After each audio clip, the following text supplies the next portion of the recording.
এবারের 2024-এর ভয়াবহ বন্যায় ক্ষতিগ্রস্ত মানুষদের পাশে দাঁড়াবার জন্য শুরু থেকে আমরা চেষ্টা করেছি। রাত দিন এখানে কাজ চলছে। আপনারা দেখতে পাচ্ছেন আমাদের পেছনে যে কার্যক্রম, এই কার্যক্রম সারাদিন চলছে, রাতভর চলছে এবং আমাদের আজকে 10ম দিন চলছে কাজের। আর এই জায়গাতে 8ম দিন, গত শুক্রবার থেকে আমরা শুরু করেছি এই জায়গাতে। আর পুরো কার্যক্রম আমরা শুরু করেছি অনেক আগে থেকে। আপনি একটু মেহরবানি করে ওইদিকে একটু দাঁড়ান। পুরো কার্যক্রম আমাদের চলছে 10 দিন যাবত, আর এখানে আমাদের স্পেসিফিক কাজ চলছে 8ম দিনে।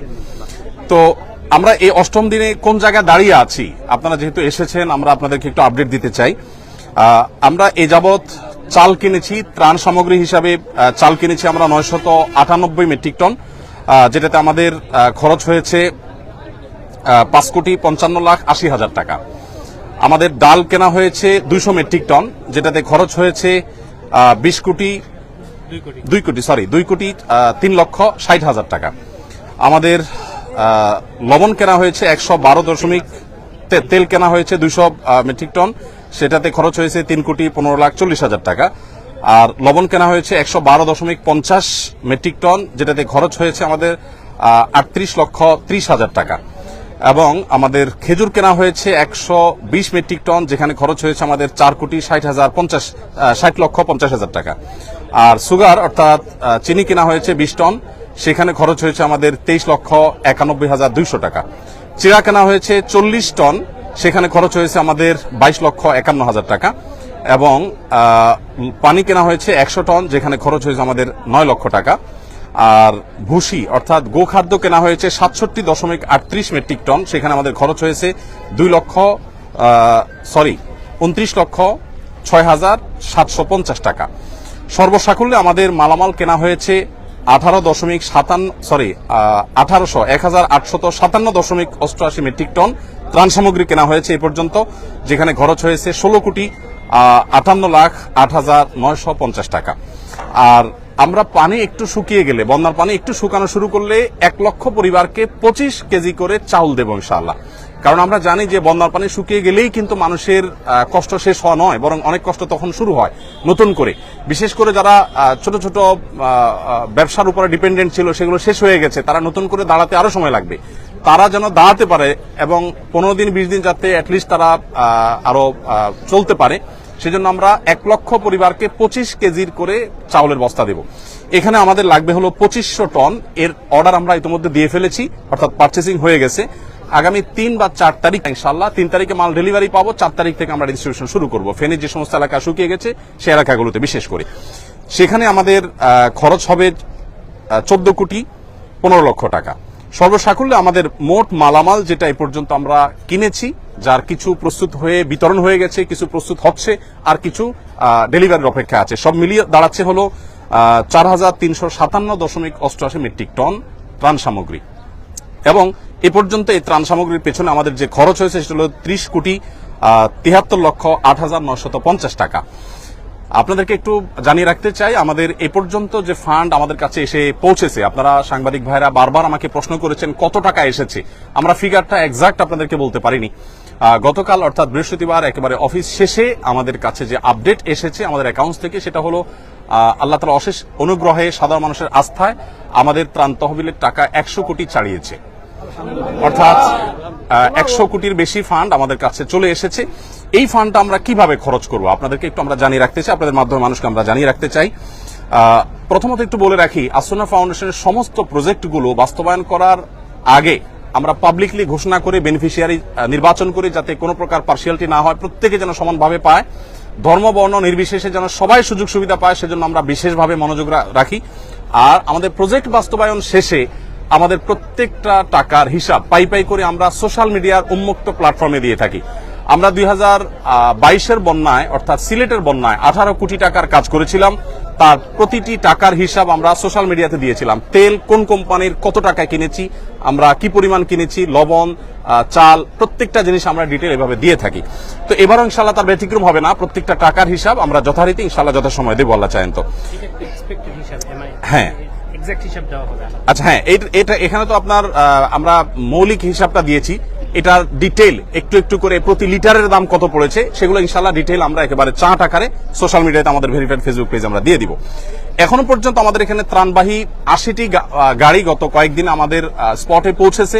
আবার সেনাবাহিনীর মাধ্যমে আমরা অনেকগুলো কাভার্ড ভ্যান হস্তান্তর করে দুর্গম এলাকাগুলোতে তাদের মাধ্যমে বিতরণ করেছি। আমরা আজকে আমাদের এখানে যে কাজ চলছে, আজকে আমাদের এখানে সকাল থেকে জোহরের আগ পর্যন্ত 8টা কাভার্ড ভ্যান ফিল আপ হয়ে চলে গেছে এবং আজকে সর্বসাকুল্যে আমাদের 23টা কাভার্ড ভ্যান ইনশাআল্লাহ ভরবে। এখানে যে কাভার্ড ভ্যানগুলো আছে এগুলো মাল আনলোড হওয়ার পর আবার লোড হওয়া শুরু হবে। একদিক থেকে আনলোড হয় আর দিক থেকে লোড হয়। এখানে প্রতিদিন 2 থেকে 2,500 মানুষ কাজ করছে, সবাই স্বতঃস্ফূর্তভাবে কাজ করছে। এখানে ঢাকা ইউনিভার্সিটির সম্মানিত প্রফেসর, সিনিয়র প্রফেসর আছেন, কাজ করছেন, আমি চিনি ব্যক্তিগতভাবে। এখানে বাংলাদেশ সেনাবাহিনীর কর্মরত ব্যক্তিবর্গ, সদস্যগণ তারা আছেন, কাজ করছেন ছুটির দিনে। আবার এখানে কয়েকজন হিন্দু ধর্মাবলম্বী ভাইয়েরা কাজ করছেন এবং আমাদের আজকে দুপুরের খাবার ছিল বিরিয়ানি। তাদের জন্য আমরা আলাদা খাবার প্রস্তুত করেছি, যেহেতু আমরা জানি আমাদের হিন্দু ধর্মাবলম্বী ভাইরা গরু গোশত খান না, তাদের উপযোগী খাবার আমরা প্রস্তুত করেছি এবং তারাও কিন্তু এখানে শ্রম দিচ্ছে। আমাদের একজন অটো রিক্সা চালকের সন্ধান আজকে আমরা জানতে পেলাম যে তারা থেকে আমাদের ইউনাইটেড ইউনিভার্সিটি ওই জায়গা থেকে এইখানে কেউ ত্রাণের কাজে আসছে বললেই তাদেরকে ফ্রি তিনি আনা নেওয়া করছেন। তিনি আমাদেরকে বলেনও নাই, প্রকাশও করতে চান না, কিন্তু সামহাও আমরা জেনে গেছি। তো স্বতঃস্ফূর্ততা কতভাবে হতে পারে, কত ধরনের হতে পারে, সেটা আসলে আমরা আপনাদেরকে মানে বলে বুঝাতে পারবো না যে মানুষ কতভাবে স্বতঃস্ফূর্তভাবে কাজ করতে পারে এখানে, সেটা এখানে চলছে। তো আমরা একটু আপনাদেরকে জানিয়ে রাখতে চাই যে যত টাকা আমাদের কাছে এসছে এবং এক্সপেক্টেড আরো যে টাকা আসবে, আমরা কিছুদিনের মধ্যে ইনশাআল্লাহ আমাদের ফান্ড ক্লোজ করব, অর্থাৎ এই তহবিলে আর আমরা ডোনেশন সংগ্রহ করব না। আমাদের প্রত্যেকটা প্রজেক্ট বাস্তবায়নের ক্ষেত্রে আমরা এই নীতিমালা ফলো করি। একটা নির্দিষ্ট সময়ের পর আমরা বলে দেই এই প্রজেক্টে আর কোনো টাকা দেওয়া যাবে না, আমরা অফ করে দেই, কারণ আমাদের একটা প্ল্যান থাকে, প্ল্যান অনুযায়ী আমরা সাধারণত কাজ করে থাকি। তো এবারে আমরা যেটা আশা করছি, যেটা করব সেটা হলো খাদ্যে ইতিমধ্যে আমরা 30 কোটি 73 লাখ টাকা খরচ করেছি, যেটার মধ্যে 2500 মেট্রিক টন চাল আমরা 4 তারিখ থেকে বিতরণ শুরু করব। আর এর বাইরে কৃষি এবং ব্যবসা যে ক্ষতি হয়েছে আমাদের, কৃষকদেরকে তাদের পুনরায় কৃষি কাজ শুরু যেন করতে পারে, সেজন্য আমরা তাদেরকে অর্থ সহায়তা দিব। আমরা আসুন্না ফাউন্ডেশন থেকে ক্ষুদ্র ঋণ, সেটা আপনার সুদমুক্ত হোক আর সুদযুক্ত হোক, কোনোভাবে আমরা সুদ ঋণ দেই না, বরং আমরা সম্পূর্ণ ডোনেশন দিয়ে তাদেরকে দাঁড়াবার জন্য আমরা সহায়তা করি। তো সেই জায়গা থেকে কৃষি এবং ব্যবসা বলতে ছোট ছোট ব্যবসায়ী, একজন মুদি দোকানদার, তার দোকানটা পুরোটা পানিতে আপনার শেষ হয়ে গেছে, তখন তাকে আবার একটা দোকান আমরা দাঁড় করে দেওয়ার জন্য কাজ করব। এই খাতে আমরা 30 কোটি টাকা খরচ করার পরিকল্পনা প্রাথমিকভাবে হাতে নিয়েছি, যে আমরা কৃষি এবং ব্যবসায় 30 কোটি টাকা খরচ করব। আমরা জানি যে প্রচুর মানুষ গৃহহীন হয়ে গেছেন, যারা গৃহহীন হয়ে গেছেন সেই মানুষগুলোর জন্য আমাদের পরিকল্পনা হলো যে আমরা 30 কোটি টাকা ইনশাআল্লাহ খরচ করব এই খাতে। অর্থাৎ যারা গৃহহীন হয়ে গেছেন, কাউকে হয়তো আমরা 10,000 টাকা দিয়ে সহায়তা করব, কাউকে 20,000 দিয়ে, কাউকে 1 লাখ দিয়ে। এটা ভ্যারি করবে যে কার অবস্থা কতটুকু, অর্থাৎ ক্ষতি কি পরিমাণ হয়েছে, কারণ আমরা জানি সবার একরকম ক্ষতি হয় নাই, কারোর একেবারে শেষ হয়ে গেছে সব, তাকে হয়তো 1 লাখ টাকা আমরা দিব। 1 লাখ টাকা দেওয়া বলতে 1 লাখ টাকা আমরা একসাথে দিয়ে দিব না, তাকে একটা নির্দিষ্ট সার্টেন অ্যামাউন্ট দিয়ে বলবো এই পর্যন্ত আপনি কাজ নিয়ে আসেন, তারপর আপনি দ্বিতীয় কিস্তি পাবেন, তারপর তৃতীয় কিস্তি পাবেন, যাতে করে টাকাটা পেয়ে গরিব মানুষ নষ্ট করে না ফেলে। এবং সমস্ত টাকা আমাদের অনলাইনে আমরা দিয়ে থাকি, মোবাইল ব্যাংকিং এর মাধ্যমে।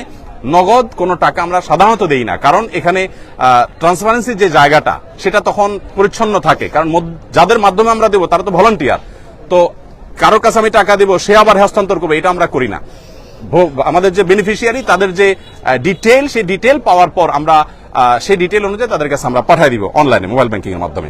তাহলে কৃষি এবং ব্যবসায় 30 কোটি এবং গৃহ নির্মাণে 30 কোটি এবং শিক্ষায় 20 কোটি টাকা আমরা খরচ করার সিদ্ধান্ত নিয়েছি, কারণ আপনারা জানেন শিক্ষার খাতে আমাদের প্রচুর ক্ষতি হয়েছে। বিশেষ করে আমাদের যে সমস্ত শিশুরা, অনেকের আপনার বই পুস্তক নষ্ট হয়ে গেছে, পড়ালেখা পিছিয়ে গেছে, তাদেরকে আমরা স্বেচ্ছাসেবীদের মাধ্যমে কিভাবে পিছিয়ে পড়েছে তাদেরকে উদ্ধার করার, সেজন্য আমরা কাজ করব। আরেকটা জায়গা আমরা কাজ করব, সেটা হলো যে বন্যা যাতে প্রকোপ কমিয়ে আনা যায়, সেজন্য সুদূর প্রসারী প্ল্যান কিভাবে করা যায়, আমরা অনেকগুলো পরিকল্পনা মাথায় রেখেছি, এখনো চূড়ান্ত করি নাই। সেটা নিয়ে আমরা কাজ করব, যে কিভাবে বন্যায় দুর্গতি কমানো যায়। আমরা শুধু ত্রাণ দিলাম সেটাই নয়, বন্যার পানি যাতে নেমে যাওয়ার রাস্তাগুলো পরিচ্ছন্ন থাকে, খালগুলো যাতে পরিষ্কার থাকে। বিশেষ করে এটা সরকারের যারা সংশ্লিষ্ট দায়িত্ব আছেন তারা দেখবেন, নোয়াখালী, চৌমুহনী, লক্ষ্মীপুর এই এলাকাটাতে রাস্তার ধারে যে বড় খাল চলে আসছে, আপনারা জেনে থাকবেন, আমি ওই এলাকার ছেলে, আমি ছোটবেলা থেকে এই খালগুলোকে দেখেছি, এগুলো দখল হয়ে আছে, অর্থাৎ দখলদাররা দখল করে আছে এবং এগুলো নাব্যতা হারিয়ে ফেলেছে, যার কারণে এই যে বন্যার পানি এটা নেমে যাওয়ার জন্য মিনিমাম যে খাল প্রয়োজন সেটা পর্যন্ত নাই, যার কারণে দুর্দশা আজকে চরম অবস্থায় পৌঁছেছে। আমরা যদি চাই যে প্রতি বছর এরকম ত্রাণ নিয়ে আমরা দৌড়াবো না বা দৌড়াতে হবে না, এটা যদি চাই তাহলে এই খালগুলো আমাদেরকে খনন করতে হবে এবং এগুলো নাব্যতা ফিরিয়ে আনতে হবে, এগুলো দখলমুক্ত করতে হবে। এটা বাংলাদেশ সরকারের কাজ। আমাদের যদি এখানে কোনো অংশগ্রহণ করার সুযোগ থাকে, আসন্ন ফাউন্ডেশন সম্পূর্ণ প্রস্তুত যে আমাদের ভলান্টিয়ার টিম নিয়ে, আমাদের ক্ষুদ্র ফান্ড নিয়ে আমরা ঝাঁপিয়ে পড়বো, যাতে করে প্রতি বছর বন্যা হলে আমরা ত্রাণ নিয়ে যেতে না হয় এবং বন্যা যাতে খুব বেশি দীর্ঘস্থায়ী না হয়। ফেনী, নোয়াখালী, লক্ষ্মীপুর আমি নিজে গিয়েছি, অনেক এলাকা আছে যেখানে পানি ঠায় দাঁড়িয়ে আছে, নামার কোনো নামগন্ধ নেই, 1 সপ্তাহ 10 দিন 15 দিন পর্যন্ত পড়ে আছে। তো সেটা যেন না হয় সেজন্য আমরা চেষ্টা করছি। ফাউন্ডেশন থেকে আমরা বিশেষ কিছু উদ্যোগ নিয়েছি। যে সমস্ত জায়গায় মোবাইল চার্জ দিতে পারছে না আমার বিদ্যুতের অভাবে, আমরা ভাসমান জেনারেটর এবং চার্জিং স্টেশন নিয়ে যাচ্ছি বিভিন্ন আশ্রয় কেন্দ্রে। দেখা যায় যে কলার ভেলায় করে কিংবা কোনো টায়ারে করে আমরা জেনারেটর নিয়ে যাচ্ছি। ইউনাইটেড ইউনিভার্সিটির এবং ইস্ট ইউনিভার্সিটি স্টুডেন্টরা অনেকে আমাদেরকে জেনারেটর দিয়েছে, এসিআই আমাদেরকে কিছু জেনারেটর দিয়েছে, আমরা নিজেরা কিছু জেনারেটর ভাড়া নিয়েছি।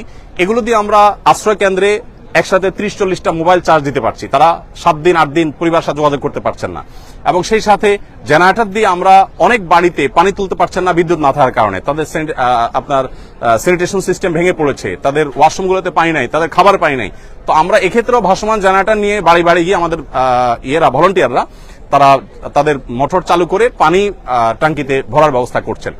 এর বাইরে আমাদের এখান থেকে যে বড় কাভার্ড ভ্যানে মালগুলো যায়, সেখানে ছোট ছোট অনেকগুলো পিকআপে করে মালগুলো একটা পর্যায়ে চলে যায়, তারপর আবার অনেকগুলো ট্রলারে করে বা ছোট ছোট নৌকা করে ভাগ ভাগ হয়ে দূর দূরান্ত এলাকাগুলোতে চলে যায়। দুর্গম এলাকাতে সাধারণত ত্রাণ দেই আমরা, রাস্তার ধারে শহরে সাধারণত ত্রাণ দেই না।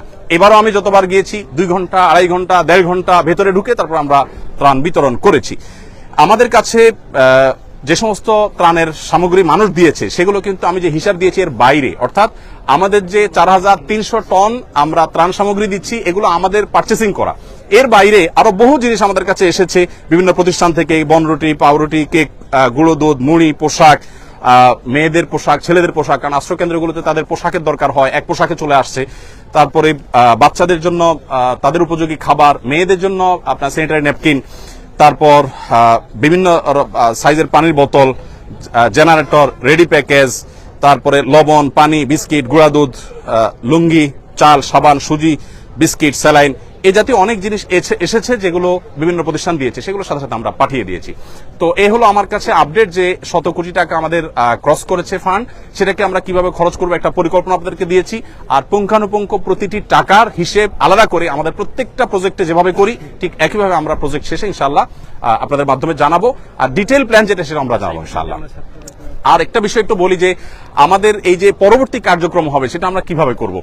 আমরা অন্যান্য প্রজেক্টগুলো যেভাবে করি যে প্রত্যেকটা প্রজেক্টে আমরা উপকারভোগী নির্বাচনের জন্য কয়েকটা লেয়ারে আমরা কাজ করি। প্রাথমিকভাবে আমরা গুগল ফর্ম দিয়ে অনলাইনে বলি যে আপনার আশেপাশে যারা আছেন দুর্গত, অভাবগ্রস্ত, তাদের তথ্য দেন।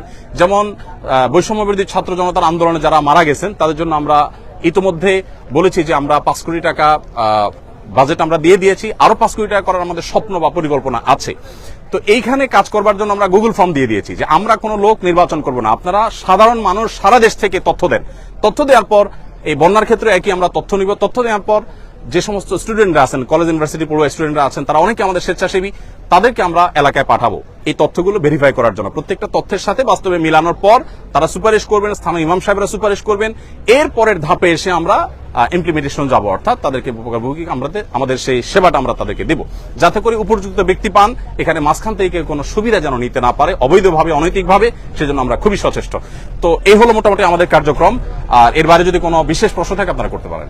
আমার একটা প্রশ্ন ছিল, জি, অনেক আগে তো আসলে সোশ্যাল মিডিয়াটা অ্যাক্টিভ ছিল না, যেহেতু এখন সোশ্যাল মিডিয়ার যুগ, প্রচারের ব্যাপার থাকে, যেহেতু অনেকের প্রাণীগুলো হয়, তো প্রাণের যে ব্যাপারটা থাকে এখানে অনেক ছবি দিচ্ছে, অনেক কথা বলছে, ইসলাম কি বলে বা এটা নিয়ে যদি আপনি একটু।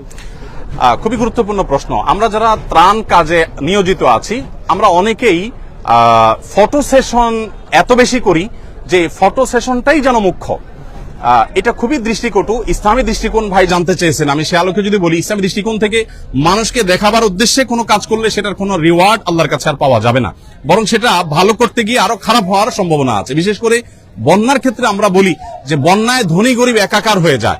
এখানে একজন মানুষ হয়তো তার ছেলে প্রবাসে থাকে, তার বাবাকে যদি আমরা ত্রাণ দেওয়ার সময় ছবি তুলি, ভিডিও করি, অনেক বেশি ফটো সেশন করি, ছেলে দেখে নিশ্চয়ই সেটা তার কাছে ভালো লাগে, কাজ করবে না। এই জন্য আমি আপনাদের মাধ্যমে বিনীতভাবে আহ্বান করতে চাই, যারা ফিল্ডে কাজ করছেন তারা যেন এই কাজটা না করেন। আজকের দিনে অন্তত 3টি মেসেজ আমি আমাদের টিমকে দিয়েছি, অর্থাৎ আমাদের টিম যারা কাজ করছে তাদের আমি বলেছি যে খবরদার ফটো সেশন নির্ভর কাজ যেন না হয়। হ্যাঁ, কিছু ফটো আমাদের নিতে হয় আমাদের ট্রান্সপারেন্সির জন্য, যেহেতু আমরা সোশ্যাল মিডিয়ার মাধ্যমেই ফান্ডটা পাচ্ছি, অতএব সোশ্যাল মিডিয়াতে তো আমাদের জানাইতে হবে। আমাদের অনেকে বলছেন ভাই অমুক এলাকায় কোনো কাজ হচ্ছে না, অথচ সেই এলাকাতে স্টিল আমি নিজে আছি, তখন আমাকে মেসেজ করা হচ্ছে ভাই এই এলাকাতে আপনাদের কোনো টিম যায় নাই। আমি বললাম আমি স্টিল ওখানে দাঁড়িয়ে আছি। এখন আমি যে দাঁড়িয়ে আছি এটা প্রমাণ করার জন্য তো ওখানকার কিছু ছবি কিছু ভিডিও আমাদেরকে দিতে হয়। এটা হলো আমাদের ডোনারদের কাছে আমাদের যে জবাবদিহিতার জায়গাটা সেটাকে পরিষ্কার করবার জন্য। কিন্তু এখানে আমরা চেষ্টা করি কোন উপকারভোগীর ছবি যদি আমরা প্রচার করি যথাসম্ভব ব্লার করে দেওয়ার। হ্যাঁ, এর বাইরে কাউরটা প্রচার করলে আমরা জিজ্ঞেস করে নিই যে আপনার ছবি আমরা প্রচার করতে পারে। অনেকে খুব খুশি মনে বলেন, নিজেই ফটো সেশন করেন যে হ্যাঁ আমার ছবি সহ যাক, কোনো অসুবিধা নেই। তো আমরা দায়িত্বশীলতার রক্ষা করার চেষ্টা করছি। তারপর আমি আহ্বান করব আমাদের টিম মেম্বারদেরকে, আমরা বলি অন্যদেরকে আহ্বান করব যে আমরা যেন এই ত্রাণ দিতে গিয়ে অন্তত ফটো সেশনটা খুব বেশি না করে ফেলি, প্রয়োজনের বাইরে যেন না করি, এটা আমাদের না করা উচিত। আমার একটা প্রশ্ন হলো যে আপনি গত গণ-অভ্যুত্থানে যারা আহত হয়েছিলেন ওইটার কোনো আপডেট আছে কিনা এখন আমরা বন্যার পাশাপাশি? জি, ধন্যবাদ। আমাদের প্রত্যেকটা প্রজেক্ট কিন্তু চলমান আছে। একটা প্রজেক্ট আমাদের একটু ক্ষতিগ্রস্ত হয়েছে, সেটা হলো আপনারা জানেন আমরা 3 লক্ষ বৃক্ষরোপণের পরিকল্পনা করেছি। আমরা প্রতি বছর কিন্তু বৃক্ষরোপণ করি, এবছরই না শুধু। 3 লক্ষ বৃক্ষরোপণের এই প্রজেক্টটি আমাদের 1 লাখের কাছাকাছি এসে থেমে গেছে, কারণ তখন থেকে দেশে এই আন্দোলনের কারণে আর এই কাজটা আমরা চালাতে পারিনি। আর যেহেতু গাছ লাগানোর একটা নির্দিষ্ট সময় আছে, অতএব আমরা চাইলে এটা আর আগামী মাসে করতে পারবো না, এজন্য এই প্রজেক্টটা আমাদের থেমে গেছে। বাট ছাত্র জনতার যে আন্দোলন হয়েছে, বৈষম্য বিরোধী আন্দোলন, সেখানে হতাহতদের জন্য আমাদের যে সহায়তা, সেই সহায়তার যে কাজটা সেটা আমাদের চলমান আছে, এটা কিন্তু আমাদের থেমে যায় নাই। এবং এই ডিপার্টমেন্টে যাদেরকে দায়িত্ব দেওয়া আছে তাদেরকে বলা আছে দেশ বন্যা হোক, জলোচ্ছ্বাস হোক, যাই হোক না কেন তোমরা তোমাদের কাজ চালাতে থাকো। আমরা ইতোমধ্যে গতকালকে আমার পেজে আমরা ঘোষণা দিয়েছি যে নিহতদের তালিকা যেন সবাই দেয়, কারণ তাদের নিয়ে আমাদের কাজ শুরু হয়ে গেছে। আমরা সপ্তাহ থেকে 10 দিনের মধ্যে আশা করছি নিহতদের পরিবারের কাছে একটা অ্যামাউন্ট যাতে তারা একটু দাঁড়াতে পারেন পিঠ সোজা করে, এটা আমরা তাদেরকে দেব। আর আহত যারা, তাদের মধ্যে 1000+ আহত ব্যক্তির কাছে ইতোমধ্যে টাকা আমরা পাঠিয়ে দিয়েছি, যেটা 3 কোটি প্লাস টাকা ইতোমধ্যে আমরা আহত ব্যক্তিদের হাতে হস্তান্তর করে ফেলেছি। আর বাকি 1000+ আবেদন এর টাকা আমাদের প্রক্রিয়াধীন আছে, যেটা চলে যাবে খুব শীঘ্রই। তো হতাহতদের জন্য সহায়তার যে কাজটা, এটা আপন গতিতে চলছে। আমাদের এই ত্রাণ কার্যক্রমের কারণে সেটা কোনোভাবে বাধাগ্রস্ত হচ্ছে না, ওইটা সঠিকভাবে চলছে। হুজুর, আপনাকে ধন্যবাদ যে গতকাল আমি আপনাকে সেই বাচ্চাদের বই পুস্তকের কথা প্রশ্ন করেছিলাম, আপনারা আজকে সেই উদ্যোগ অলরেডি নিয়েছেন। আমার একটা প্রশ্ন ছিল, একজন আমাকে জানার জন্য আপনাকে বলতে বলছে, সেটা হচ্ছে যে জাকাতের টাকা বন্যার্থদের সাহায্যে ব্যবহার করতে পারবেন কিনা, এমন কোনো আছে কিনা? কারণ যারা বন্যার্থ ওইখানে অনেকেই কিন্তু খুব ভালো ফ্যামিলির লোকজন, জি, তারা কি এটা নিতে পারবে কিনা? আমরা ইসলাম কি বলে?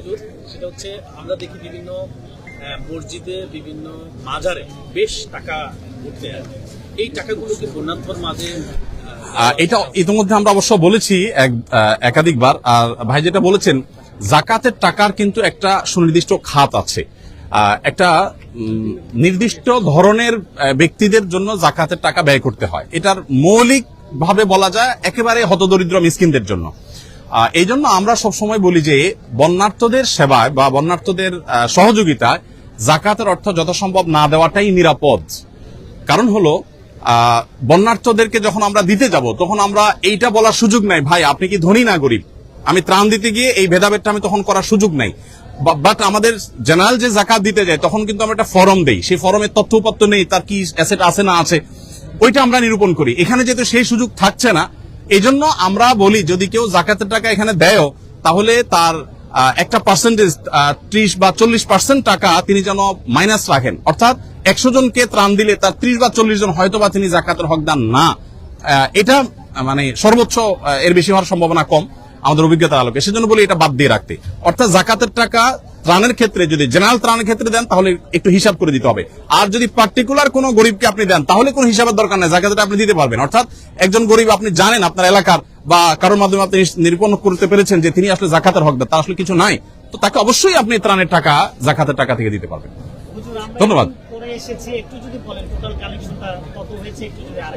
আমাদের 100 কোটি প্লাস ফান্ড আমাদের কাছে ইতিমধ্যে এসে পৌঁছেছে এবং আমরা এ পর্যন্ত ওই টাকাটাকে খরচ করার একটা পরিকল্পনা দাঁড় করিয়েছি। খাদ্য সামগ্রীতে 30 কোটি, আমাদের শিক্ষার জন্য 20 কোটি, এবং পুনর্বাসনের জন্য 30 কোটি এবং ব্যবসায়ী যারা ক্ষতিগ্রস্ত হয়েছেন, ক্ষুদ্র ব্যবসায়ী এবং কৃষক যারা ক্ষতিগ্রস্ত হয়েছেন তাদের জন্য 30 কোটি টাকা খরচ করার পরিকল্পনা হাতে নিয়েছি। এর বাইরে পরবর্তী কোনো দুর্যোগ হলে সেটা যেন আমরা মোকাবেলা করতে পারি বা সেটা যেন খুব বেশি ভয়াবহ রূপ নিতে না পারে, সেটার জন্য আমাদের একটা আলাদা প্রজেক্ট আছে। সেটার এখন আমরা চূড়ান্ত করতে পারিনি যে সেখানে আমরা কত টাকা খরচ করবো। এটা নির্ভর করবে ফান্ড আর কি আসছে না আসছে। তবে আমরা খুব শীঘ্রই ফান্ড নেওয়া বন্ধ করে দিব। একটু ছোট করে শেষে দিয়ে জানতে